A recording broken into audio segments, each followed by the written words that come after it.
Can everybody hear me? Yes. I would like to thank Dr. Lynch for inviting me here for sharing my research here. And I'm a graduate student at UConn, PhD student, and working on my dissertation right now. And I also work at Yale Cancer Center, 8th floor in multi-specialty clinic. So this is my research. Let's see if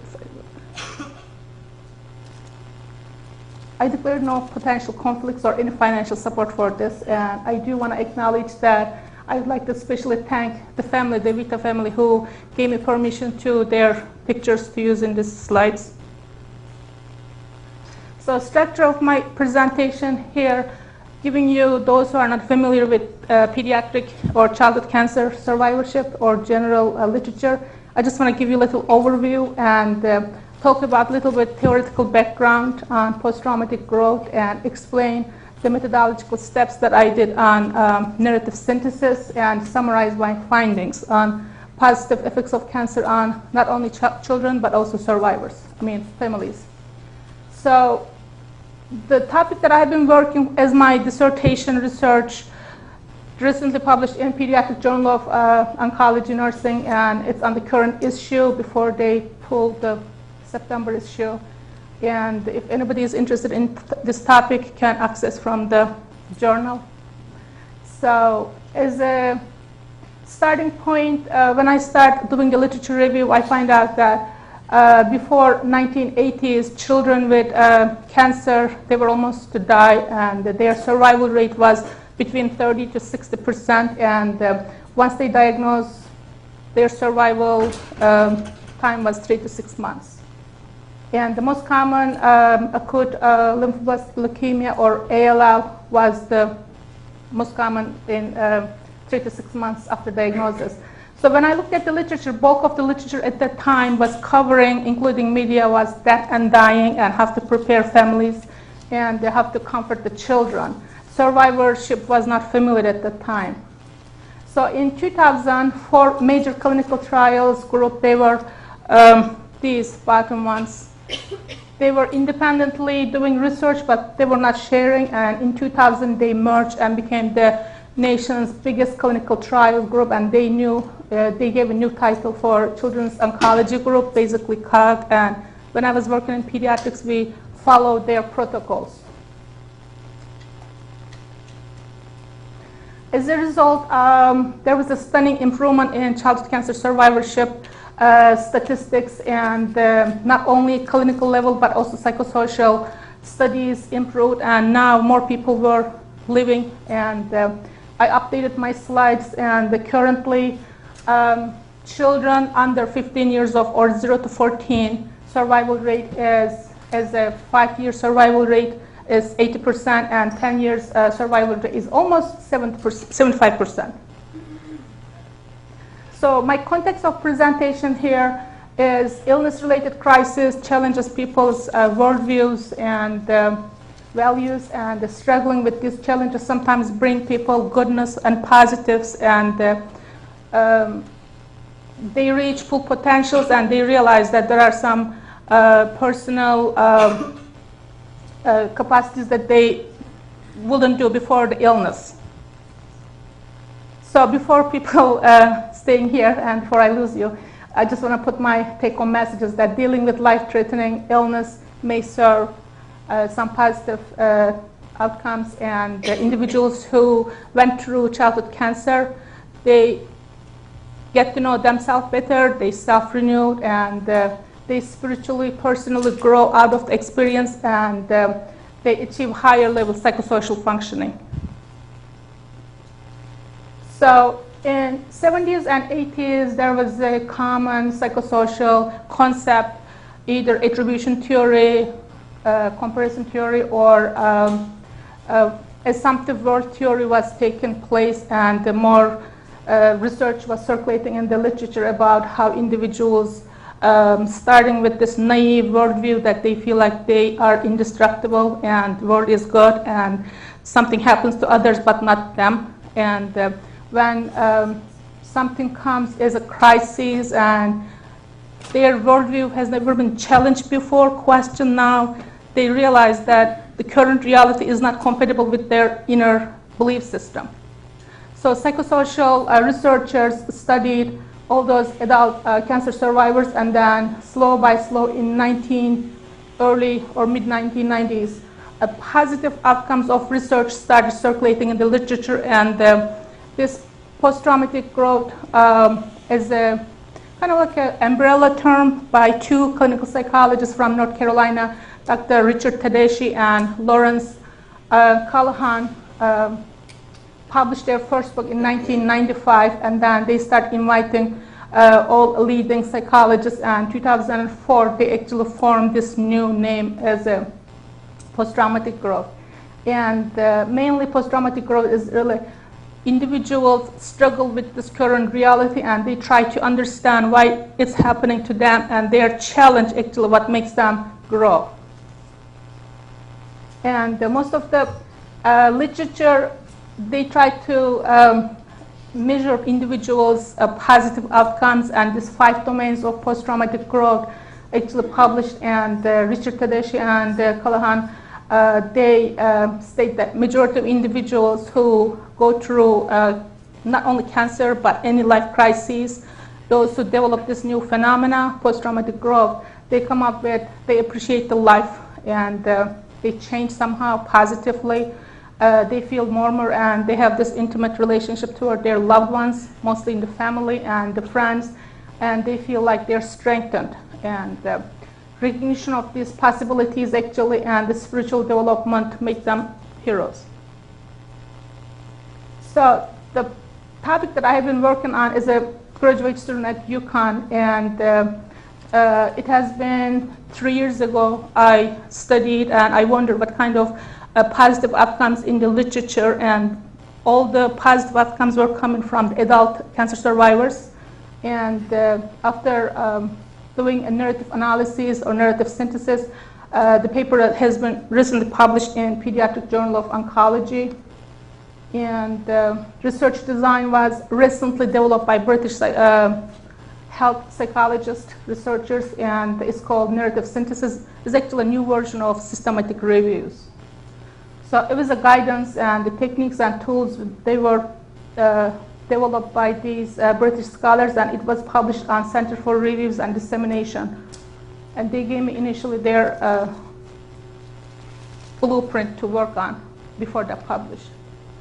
So narrative synthesis, according to these scholars, is an approach to synthesizing multiple findings together and looking at whether this is qualitative or quantitative, extracting all the information from the published literature and synthesizing by using text and words and giving, kind of telling the story.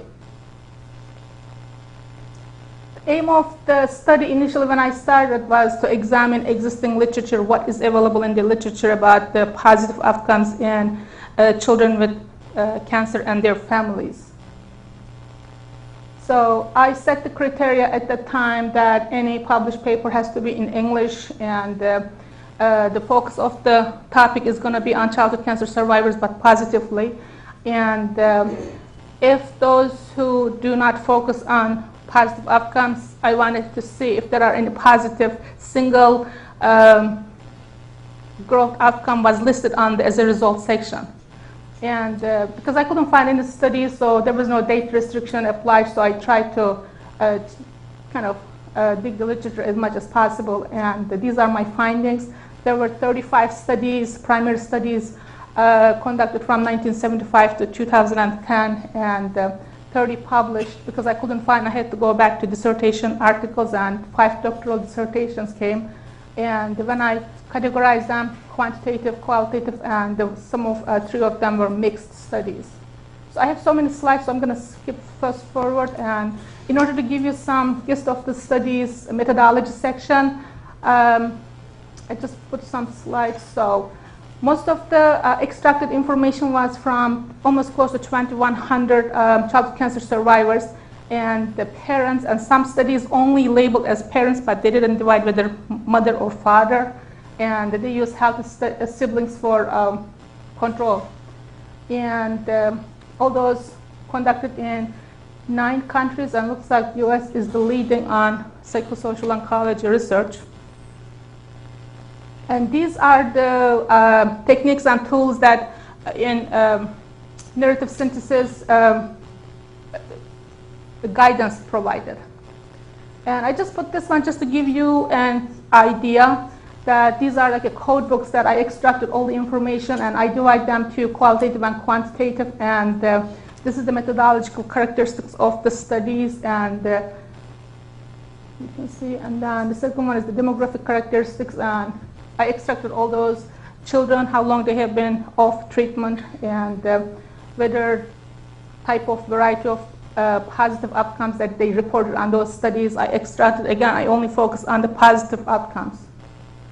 And when I put them together in a code book, and then almost like in a team, you can imagine those who are not familiar with qualitative research, you extract information from the primary studies and then put them in almost like a container, and then all those individuals are telling you that life is precious. You just put in one container and put it, life is precious, and then if the patients are telling you that the illness brought my family closer, and then you just put on family category.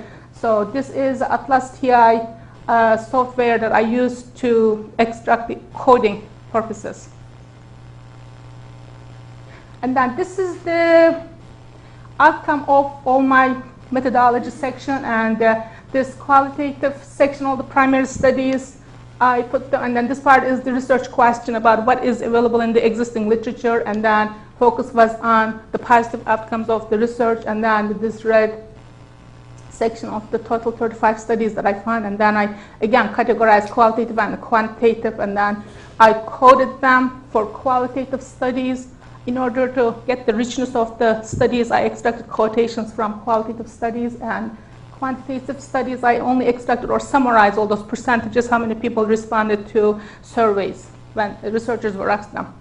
And then this corner, this section is all synthesized.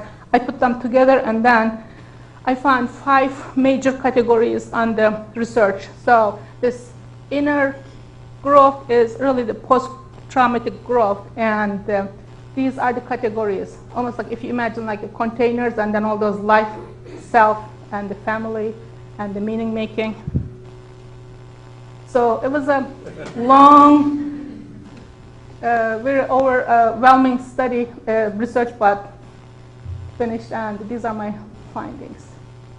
So I find out in 5 core teams, or 5 teams emerged after the study, and then I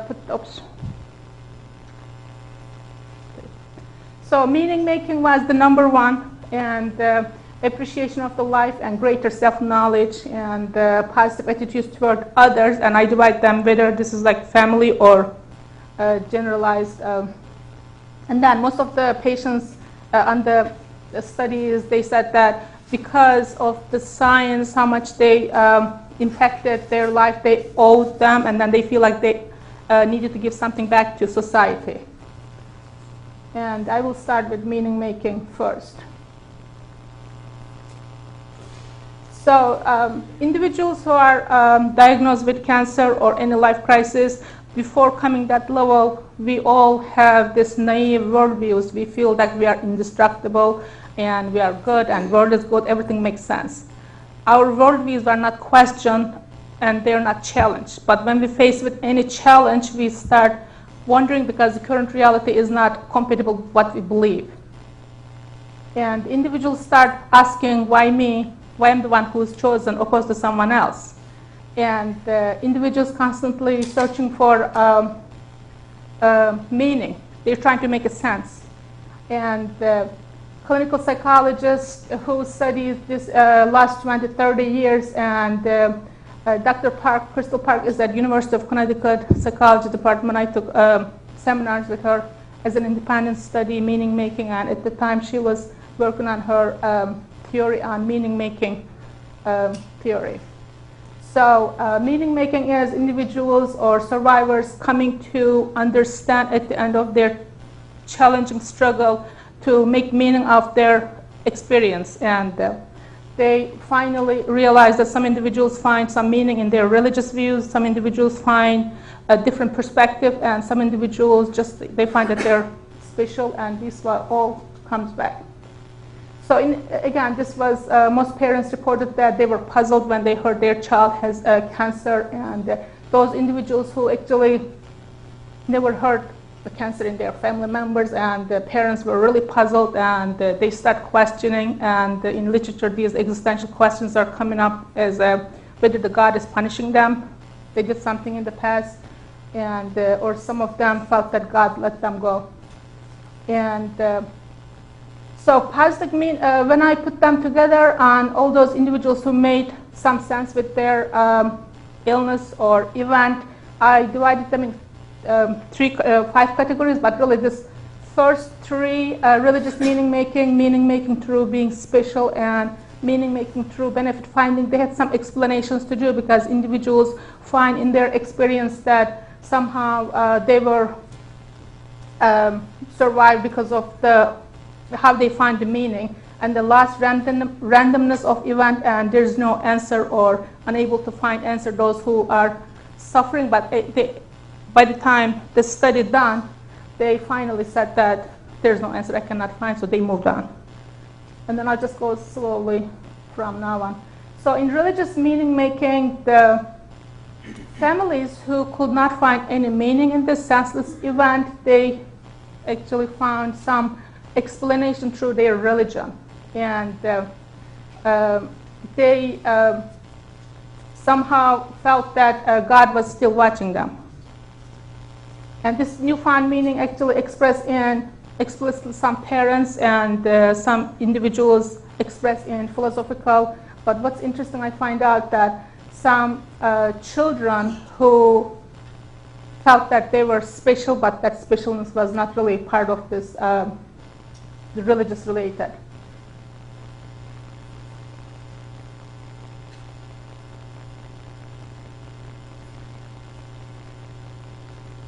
So some scholars in psycho-oncology felt that sometimes religion actually helps those individuals as a ready-made interpretation when they exhausted all other meaning, they couldn't find any understanding. So they actually, the religious as a formal institution or frame of reference helped the families get through and move on.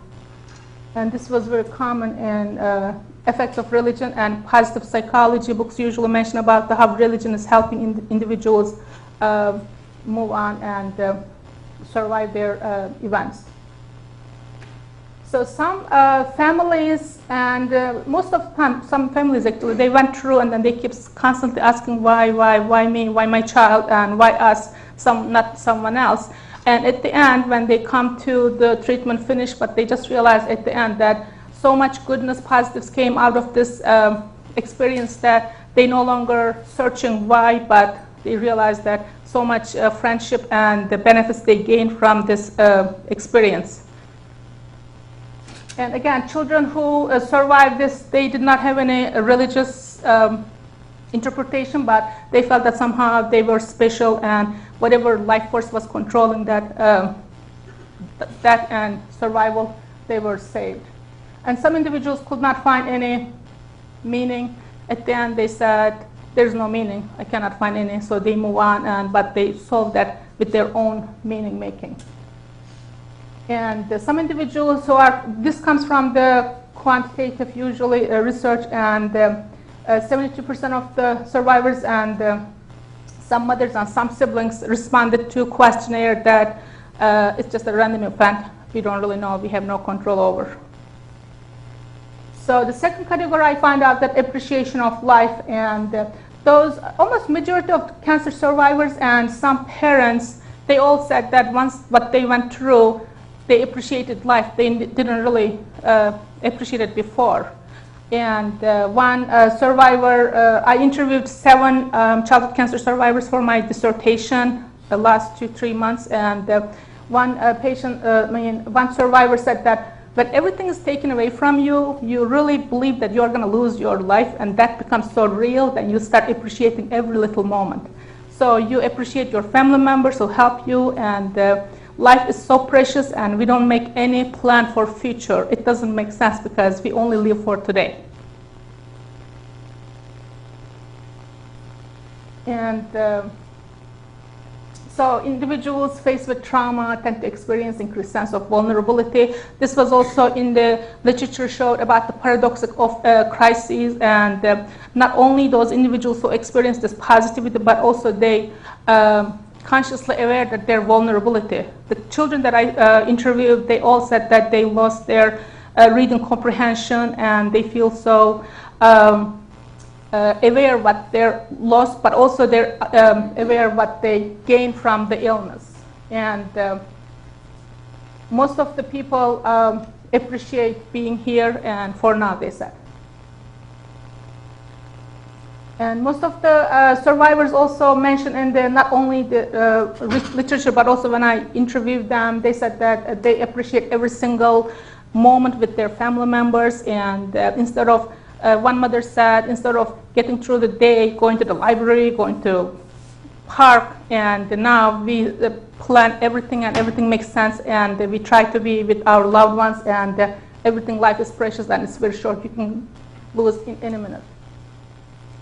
And this acquired new philosophy was actually found in some parents and most of the childhood cancer survivors. And when I asked my own study whether their belief system changed and what they learned from their illness, and they all said that their belief system, whether they gain new perspective, for those who believed in God, they said that their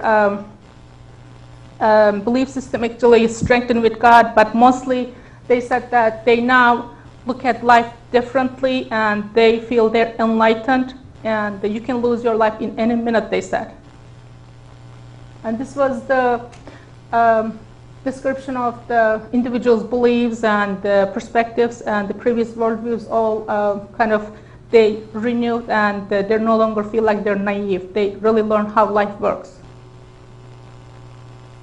And the majority of cancer survivors and some parents believe that they always consciously living their life, and they're no longer holding. If they want to give a gift to someone else, they don't wait for tomorrow. They just go ahead and give, because they said tomorrow is nonsense for us. We just live for today.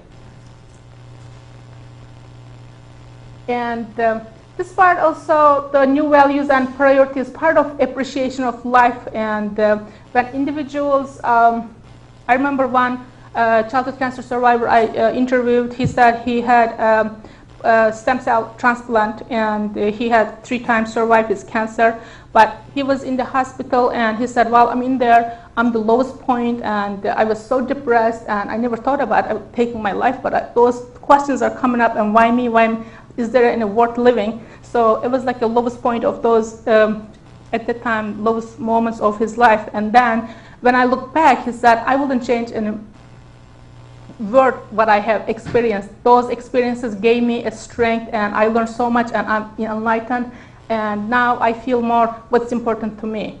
So instead of living for societies and other expectations, they just want to experience their untapped potentials and what they have found. They want to do a lot of things in their life.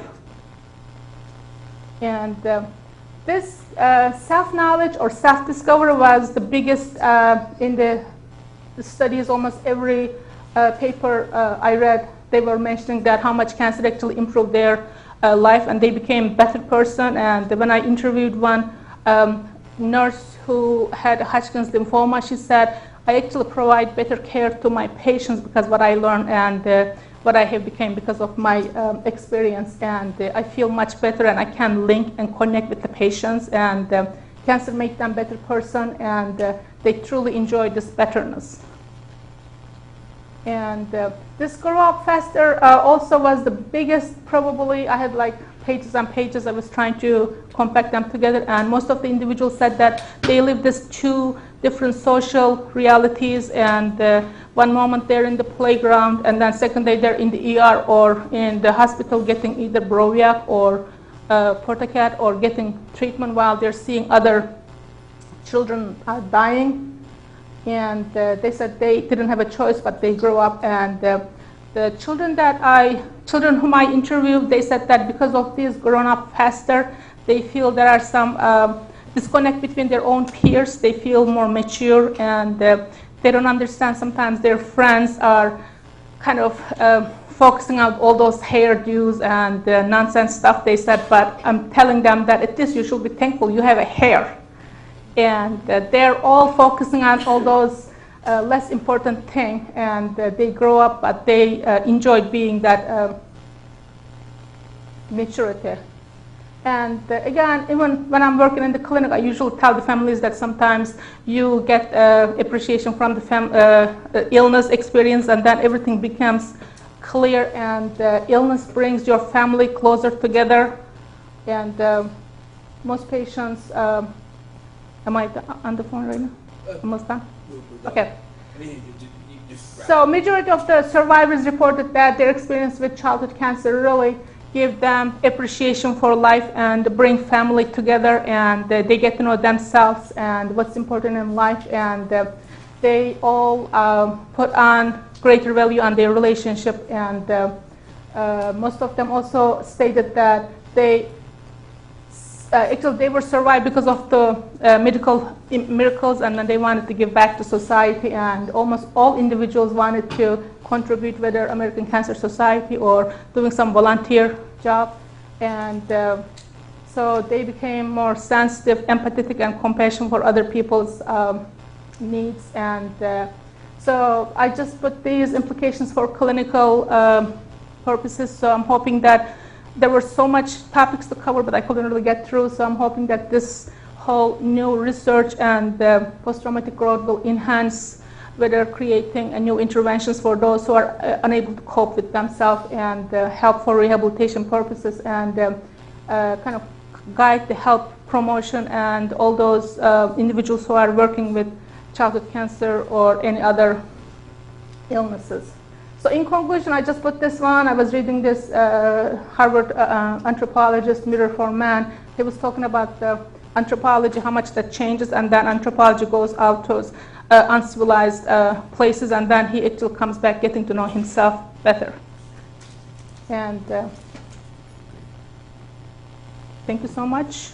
Thank you. Thank you very I much. hope I convinced you that there are sometimes as much as bad, but then goodness comes from the life-threatening crises. Thank you very much. Given the hour, if there's some questions, people can come up and ask you. But thank you very much. We appreciate it. I appreciate for inviting me here.